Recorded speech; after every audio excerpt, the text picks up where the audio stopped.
안녕하세요.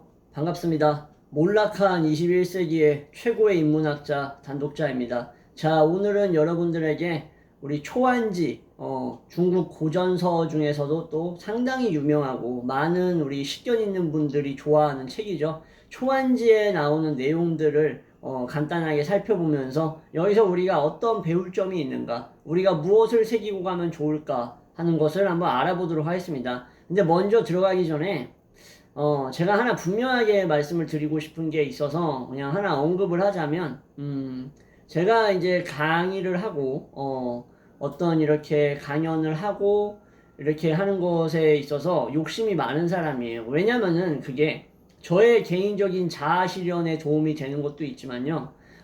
그러한 내용을 듣는 사람에게 있어서 좋은 영향력, 진짜 일종의 선한 영향력을 줄 수 있다라는 것을 정말 믿어 의심치 않는 사람이기 때문에 그런 기회를 좀 달라고 얘기를 했었는데, 우리 한국 SGI, 간부들 그렇게 외면하고 그냥 패싱해버리더라고. 제껴버리더라고.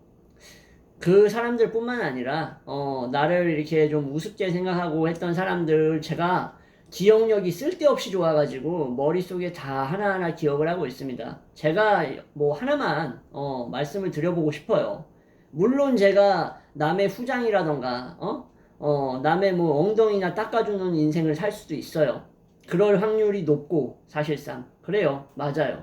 그러면서 푼돈 벌어먹으면서 살 수도 있습니다. 근데, 만에 하나, 10만에 하나, 100만에 하나 제가 사회적으로 영향력이 있는 사람이 되고 많은 돈을 벌어들여서 당신들이 죽고 못 사는 그 돈이 완전히 그냥 풍족하다 못해 넘쳐 흐르는 지경이 되거나 뭐 그 지경까지는 아니더라도 상당한 영향력을 갖추고 있는 어떤 그런 입지에 올랐을 때 저를 어떻게 감당하실 겁니까?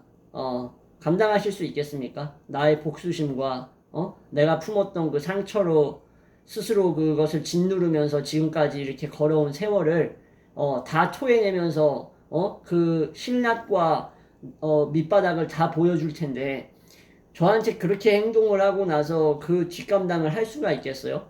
여러분들 확률이라는 게 뭐 믿기지는 않으실 수도 있겠지만 새겨들으세요. 특히 우리 SGI 간부들 새겨들어야 돼. 응? 나한테 그렇게 천대하고 나중에 진짜 내가 영향력이 커지면 어떻게 하실 생각입니까? 뭐 무릎이라도 꿇으실 거예요? 그렇게 못할 거 아니야. 꼴에 또 알량한 자존심이 있어가지고. 제가 진짜 10만, 100만, 1000만 분의 1의 확률이라도 그런 확률로, 뭐 당신들의 엉덩이를 닦거나, 뭐 밑바닥을 핥아주는 삶이 아닌 삶을 살게 된다면, 그때 되돌리기엔 이미 늦었습니다. 잘 준비하고 계세요. 저는 그날이 올지 안 올지 모르겠지만, 기대를 하고 있습니다. 자, 아무튼 이 얘기는 제가 꼭 드리고 싶은 말이었기 때문에 얘기를 한 거예요. 물론 저한테 정말로 아낌없는 지지와 응원을 보내주시는 분들도 있지만 의도적으로 자신의 어떤 미약한 지식과 밑바닥, 미천이 드러날까봐 내가 본인 옆에 있으면 그게 드러날까봐 겁이 나가지고 나를 일부러 패싱하는 사람들 있단 말이야. 그런다고 가려지지 않아. 그러니까 나중에 내가 죽기를 바라는 게 좋을 겁니다. 일찍 단명하기를 바라는 게 좋을 거야. 나중에 너는 감당 못할 거야. 내가 영향력이 커지면 그날을 손꼽아 기다리고 있단다. 자, 아무튼 자, 초안지 내용 들어가도록 하겠습니다. 때는 이제 진나라의 이제 왕정이 거의 뭐 부패하고 쇠퇴해가지고 이제 전국 각지에서 이제 일종의 뭐라 그럴까 귀족들이라고 표현해야 되는 게 맞긴 한데, 이 망한 육국의 이런 후계자들, 후손들이 이제 일어서 가지고, 사회를 이제 뒤엎고 번역하기 위해서, 진나라를 갈아엎기 위해서 일어나는데, 그 중에 이제, 초나라의 나중에 패왕이 되는 항우, 그죠? 그리고 한나라의 왕이 되는, 유방의 이야기가 초안지입니다. 죄송합니다. 또 누가 전화가 와가지고, 끄고. 자, 그런데 초항이란다. 항우와, 유방에 아주 가장 큰 차이가 있었어요. 일단 뭐 유방은, 아주 서민, 잡부, 거의 뭐 이름도 없는 평민 출신이었죠. 그런데 이제 사실상 항우는 뭐였어요? 바로 이제 항백인가? 아니다. 항량인가 항백인가 하는, 항백은 항우의 사촌이었지. 맞다. 큰아버지나 아니면 사촌 같은 느낌이었고, 갑자기 헷갈리네. 얘기하려니까. 그 초나라의 후손이었고 귀족 집안이었고 명문가 집안이었습니다. 근데 항우에게 있어서는 가장 커다란 결점이 있었죠.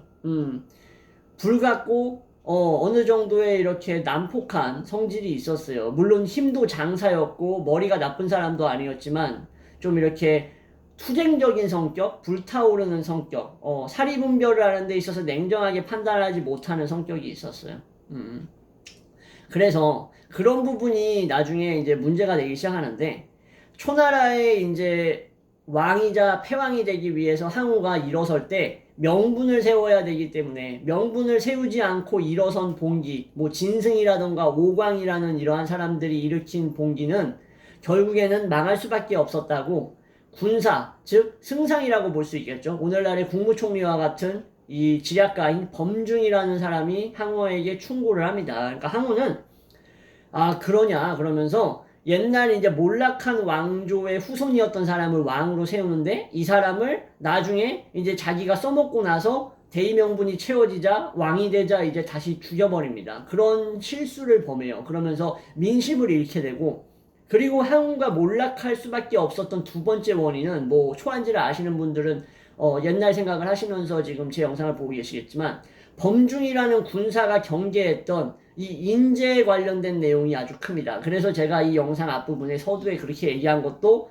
이것을 암시하는 듯한 내용이라고 볼 수가 있어요. 연관이 되어 있는 건데, 뭐냐면은 범중이 한나라의 왕족 떨거지 행세를 하면서 자신의 힘을 숨기고 있었던 최고의 병법가 한신을 알아보고, 이 사람이 우리의 지금 저기 집극랑이라 해가지고 창을 쓰는 그 쫄병과 같은 그러한 그 신분에 머물러 있는데, 이 사람 정말 훌륭한 지략가니까 무시하지 말고 높은 직위를 주던가 제거해버리라고 범중이 간곡하게 얘기합니다. 근데 항우는 어떻게 하냐?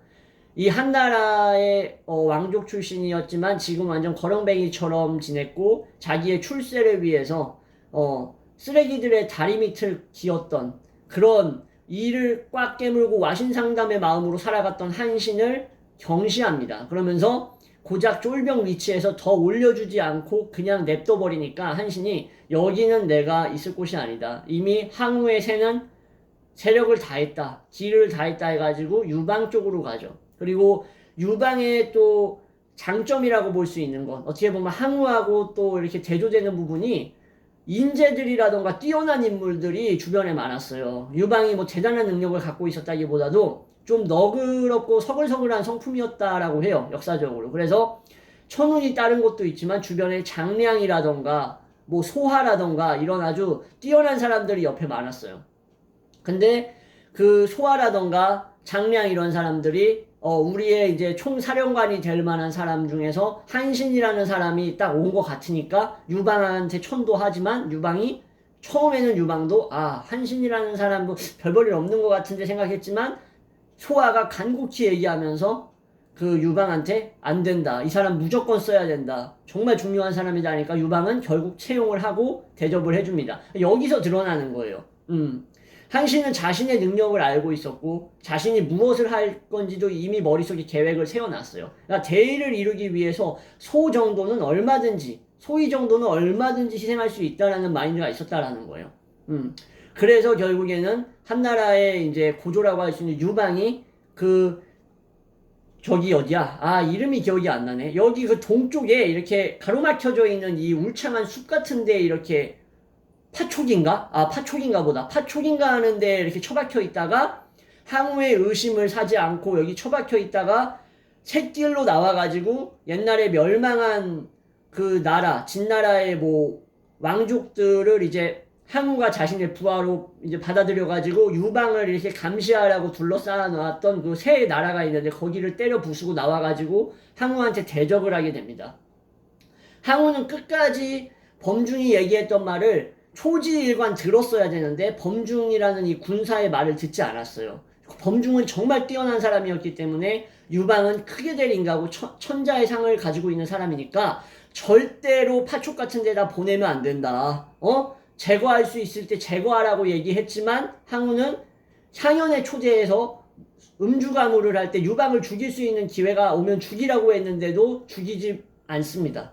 그래서 결국 유방이 그 일종의 피로연, 환영회 이런 곳에서도 목숨을 살리고 도망갈 수가 있었고요. 그리고 그것을 계기로 또 이제 주변에 또 많은 세력들을 규합해가지고 자신의 세력을 키울 수가 있었어요.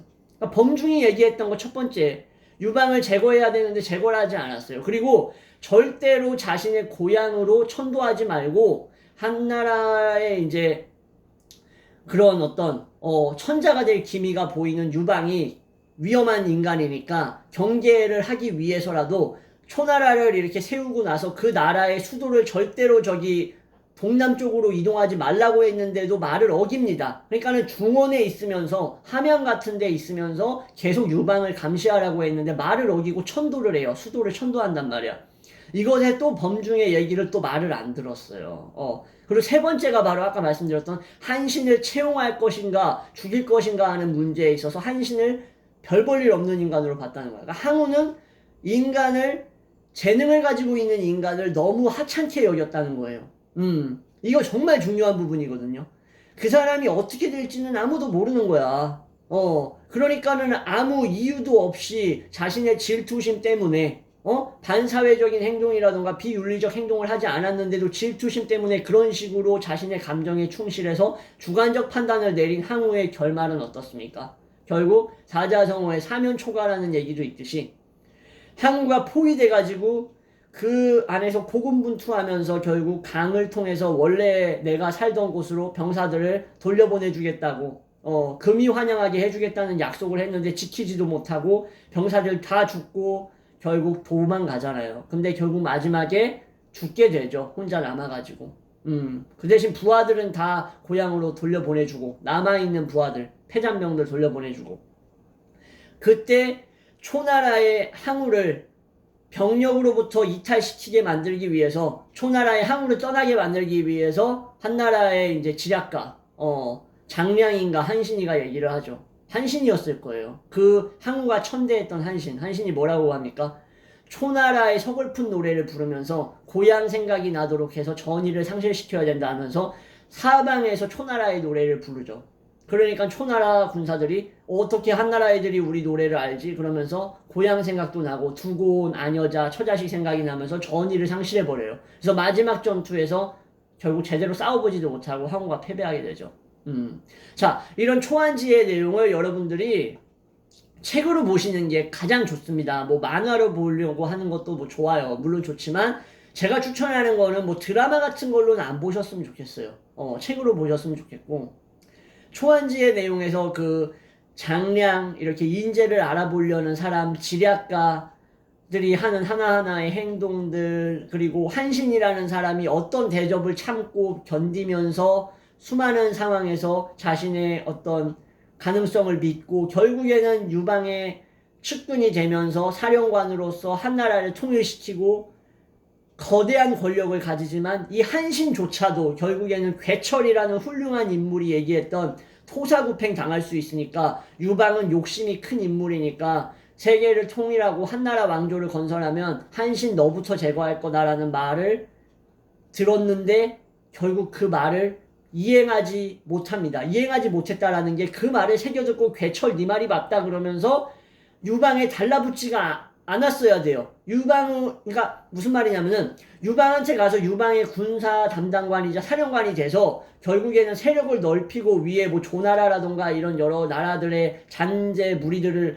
하나로 합세해가지고 거의 뭐 삼국의 하나의 왕처럼 돼가지고 지도가 어떻게 되냐면은 동남쪽에 항우 그리고 여기 어디야? 서쪽. 이 서쪽에 유방, 한나라. 그리고 그 위쪽에 이렇게 이제 삼각형처럼 생각하시면 되는데 그 위쪽에 한신이 이제 독자적인 세력을 갖고 있었단 말이에요. 유방의 군사를 빌려서 나라를 점령했으니까 항우를 압박하기 위해서. 근데 한신이 그 군사를 가지고 유방을 배신하고 자신의 세력을 유지했으면 세 나라가 이렇게 삼각편대처럼 이 산발이라고 부르죠. 산발이처럼 향로를 이렇게 받치고 있는 산발이처럼 세 나라가 균형을 이룰 수 있을 거라는 뛰어난 인물인 괴철의 말을 그냥 알면서도 한기로 흘리고 결국에는 유방한테 그 군사를 가지고 다시 유방의 밑으로 들어간 결과 한신도 처형당해버리죠. 그리고 유방의 아내였던 여태우, 이 여희라는 여성이 너무나 아주 욕망이 큰 여성이었어요. 그러니까 유방이 온갖 산전수전 다 하고 진나라의 이제 거의 뭐 밑바닥에서 병력 인솔해가지고 토목공사에 동원하는 그런 잡부 역할을 할 때는 유방을 그냥 막 뒤에서 뒷바라지 해주면서 야욕을 키웠던 거야. 내가 황후가 되면 이 유방의 나라, 한나라의 이 귀족들을 유씨가 아닌 여씨로 다 갈아치우겠다 해가지고 유방의 부인이었던 첫 부인을 완전히 이거는 좀 표현하기가 너무 잔인한데 잔인해가지고 제가 좀 말을 못하겠어요. 너무 잔인해가지고 신체의 막 여러 부위를 다 잘라낸 다음에 돼지우리에 처박아 버리거든요.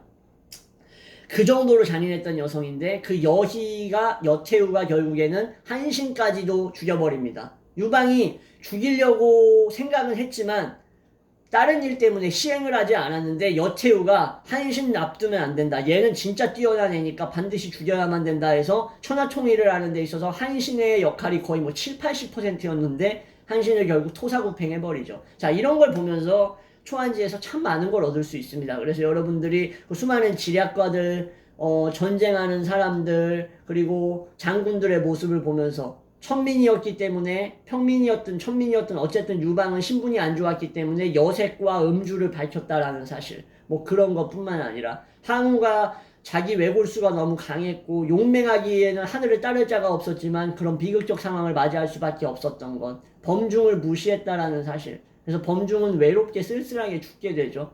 그리고 유방 쪽에서 한나라 쪽에서 범중이 있으면 항우를 제거하기 어렵기 때문에 범중을 이간질시키게 만듭니다. 항우로 하여금 항우가 범중을 의심하게 해가지고 결국 범중을 저기 이상한 고향으로 처박아 버리는데 그것 때문에 항우가 결국엔 힘을 잃게 되는 거였거든요. 자세한 내막은 제가 말씀드리는 것도 물론 재밌지만 여러분들이 한번 보시는 걸 추천해드리면서 이렇게 영상을 마무리하려고 합니다. 자, 다시 한번 말씀드리지만 여러분들 사람이 좀 비범하고 이렇게 어느 정도 가능성이나 재능이 보이면 함부로 대하면 안 돼요. 여러분들도 주변에 그런 분들이 있을 거예요. 단독자 말고. 그럼 절대로 그 사람 함부로 대하지 마세요. 그 사람이 여러분들의 구두 닦기로 평생 살아갈 수도 있어요. 물론. 그러면 좋겠지. 최상의 시나리오겠지. 여러분들한테는. 근데요.